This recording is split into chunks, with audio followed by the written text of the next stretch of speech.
જય શ્રી રામ। કેમ છો બધા? મજામાં છો? અને આજે હું તમારો કરણ નારોડિયા।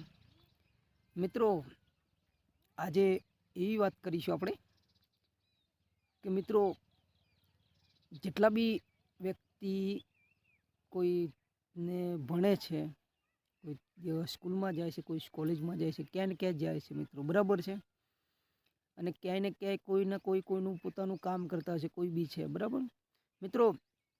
ઘણા બધા ટોપિક આવતા છે, કેટલા બી વિડીયો યુટ્યુબ પર વાયરલ થતા હશે, ખોટા વિડીયો વાયરલ થતા હોય છે, જે મતલબ કે જેનું કહેવાનો મતલબ કે જેની કોઈ સીમા જ નથી, કે કોઈનું પેલી જ નથી, એને કોઈની પડી નથી। કહેવાનો મતલબ કે આજે આપણે વાત કરીશું કે કીર્તિ પટેલ એની હદ પાર કરી નાખી છે। હદ પાર એવી કરી નાખી છે મિત્રો કે એ ગુજરાતમાં જેટલા પણ વ્યક્તિ છે એ આનો વિડીયો ના જુઓ મિત્રો। અને આ વિડીયો જોઈને એ વ્યક્તિ ખરાબ થાય છે, બરાબર। અને કોઈને અંડીની ખરાબ કરી, એટલે કહેવાનો મતલબ કે હું ગુજરાતની ગવર્મેન્ટને બી રિક્વેસ્ટ કરું છું કે આવી જે વ્યક્તિ વિડીયો બનાવીને અપલોડ કરે છે એ ગુજરાતના કોઈપણ વ્યક્તિનો ખરાબો કરી રહી છે, એટલે એ અરગ ફિટિંગમાં લઈ જઈ રહી છે। એટલે સારા અપલોડિંગ કરો વિડીયો। કહેવાનો મતલબ કે એવું છે કે ગુજરાતની અંદર ખરાબ પરિસ્થિતિમાં આપણે આજે ગુજરાત છે એનું નામ મોખરે છે, તો તમે બધા જાણો જ છો, બરાબર ને।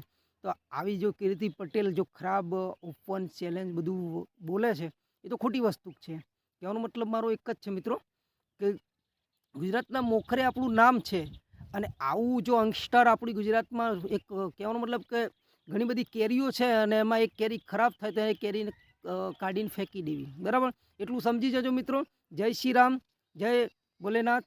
અને બધા મારી ચેનલને લાઈક કરજો, શેર કરજો, સબસ્ક્રાઈબ કરજો, અને બેલ આઇકન ઘંટીને ઓન કરી દેજો, જેથી મારી અપડેટ તમને મળતી રહેશે।